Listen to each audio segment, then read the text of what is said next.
أصدقائي، السلام عليكم ورحمة الله.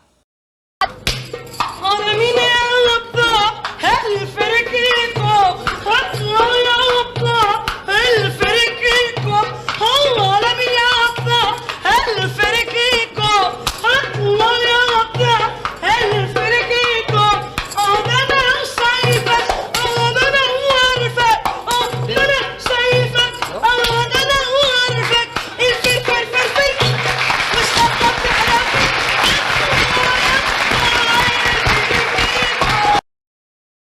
سمعنا الفنانة سهير الباروني وهي بتغني مطلع من أغنية الفريكيكو، وهي أغنية قديمة جدا خفيفة ومرحة، كانت مشهورة ومكسرة الدنيا في أوائل القرن الماضي، ولحد النهاردة لما نسمعها نلاقي نفسنا لازم نبتسم.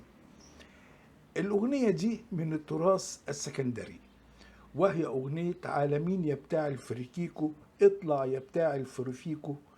تعالوا أحكي لكم عن الأغنية وإيه حكاية الفريكيكو، ويطلع إيه الفريكيكو ده، وكمان نسمع تسجيل نادر جدا للأغنية. كان يا مكان زمان في حي المنشية بالأسكندرية، وعلى وجه التحديد في شارع انستاسي اللي هو شارع الجزائر حاليا، كان يوجد كباريه تم إنشاؤه عام 1906 اسمه كباريه الفريكيكو.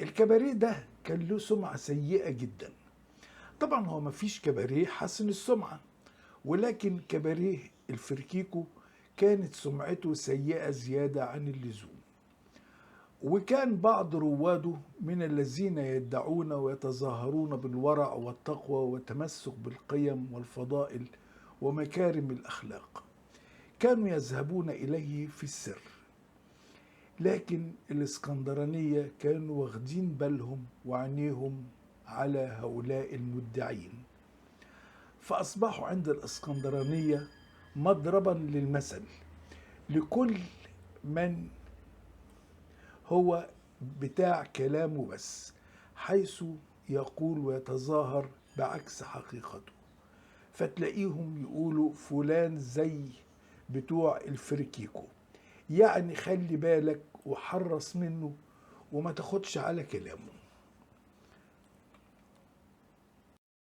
وعلى الفور تم تأليف أغنية عالمين يا بتاع الفريكيكو، اطلع يا بتاع الفريكيكو، أصل أنا شايفاك، أصل أنا فهماك، لتغنيها العوالم في الأفراح، وتنجح الأغنية نجاح منقطع النظير، فما كانش فيه فرح إلا ولازم تتغنى فيه الأغنية دي.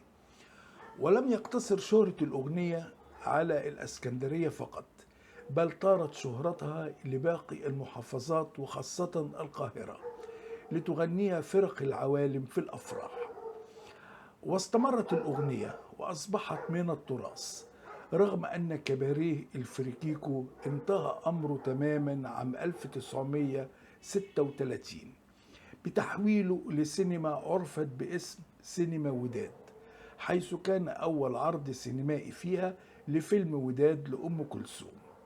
وفي السبعينات تم تحويل الصالة دي السينما دي لصالة أفراح، ثم تم هدمها في الثمانينات وأقيم مكانها إحدى العمارات. تعالوا دلوقتي نسمع تسجيل نادر جدا للأغنية.